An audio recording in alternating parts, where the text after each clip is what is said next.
August 30th, Thursday, I think. Not sure. Nobody was sure. Nobody was sure on the dock. The yacht came in, a couple of fishermen that were there. Nobody seemed to know exactly what day it was. But today is August 30th, 2012. We're just leaving Port Armstrong hatchery, where we spent a couple of very delightful days. Yesterday the wind was blowing hard from the northeast and gusty, which made it would have made a difficult passage in the strait, but we are now proceeding in probably not more than 10 miles per hour of a northerly breeze on a rising tide, so the current is pushing us north. Now we're making very good time. We expect to take no more than 3 or 4 hours to get to Deep Cove. So, and that's our next scheduled anchorage, Deep Cove. We're going to Misty Cove first. There's no anchorage there, but there is said to be a spectacular waterfall. And then just a couple of miles farther down, there's a place called Deep Cove, which is reputed to be a snug anchorage and the site of a ruined herring reduction plant. But we had a great time at the fish hatchery. Spent some time seeing how the operation works. It's an amazing thing. So if you get a chance to check it out, Port Armstrong Fish Hatchery. Port Armstrong Hatchery? Port Armstrong Hatchery, I think. Anyway, very interesting place and an absolutely beautiful anchorage. We didn't anchor, we were tied up at the dock, but just a beautiful little place. Unbelievable, the bears. I'm done with speaking, well, not done with wanting to see bears, but we saw enough there that I know that they're just plain old pests. Just plain old pests, but they're big and dangerous pests. Not to be taken lightly. So, and here we are.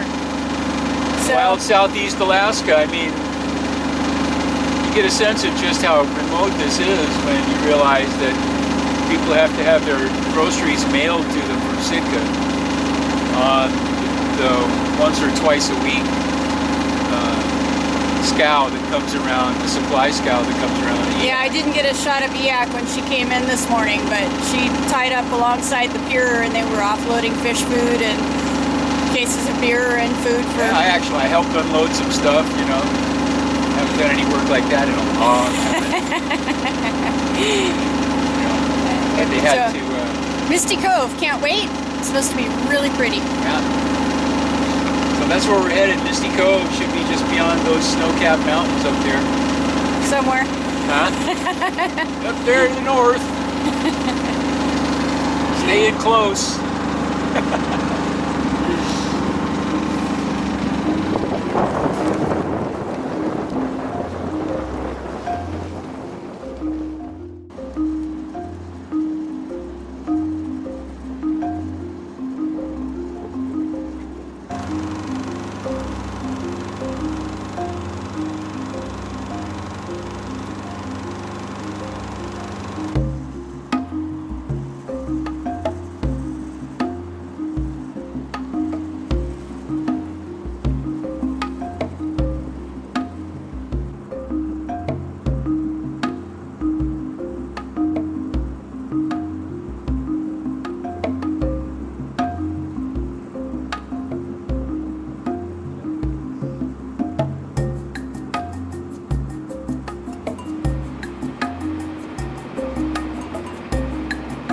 Approaching our anchorage in Deep Cove.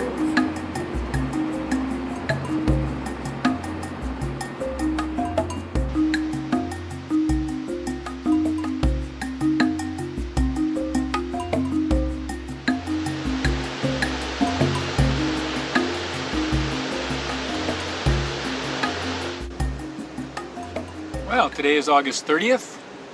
We find ourselves anchored in a place called Deep Cove on the east side of Baranof Island. It's near a place called Misty Cove.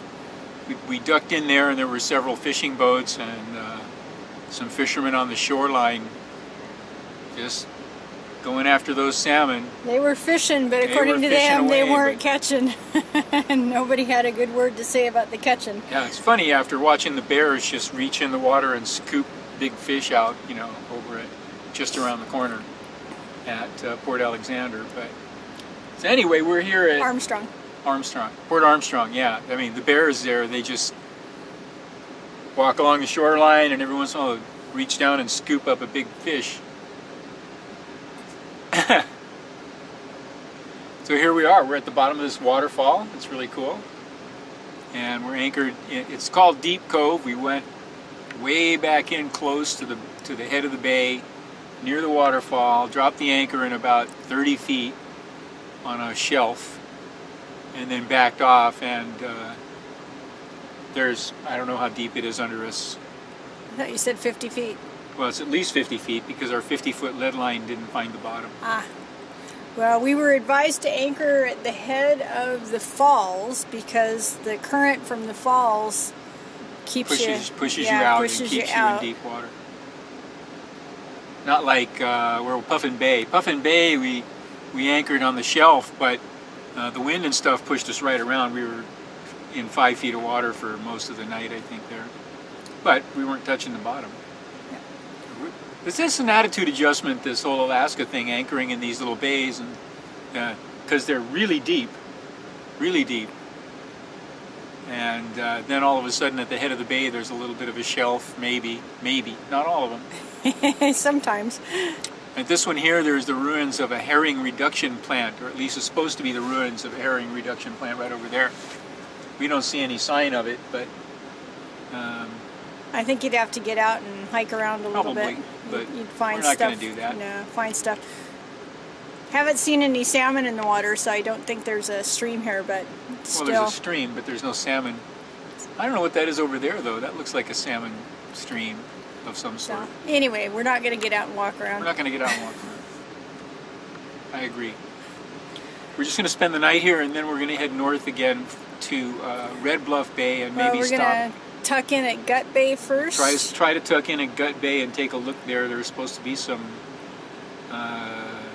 paintings on the cliff wall, Aboriginal artwork of some sort. So we're going to go look and see if we can find that. And then we're going to anchor in Red Bluff Bay tomorrow night. Yep. Open the weather holes. The weather today is just absolutely gorgeous. And it's supposed to be nice tomorrow, but day after it's supposed to start socking in a little bit. So we'll see how far we make it. If we need to anchor in Red Bluff for a couple of days and wait it out. It seems to be coming in cycles. We get a couple of nice days and 3 or 4 junk days, and that's all right.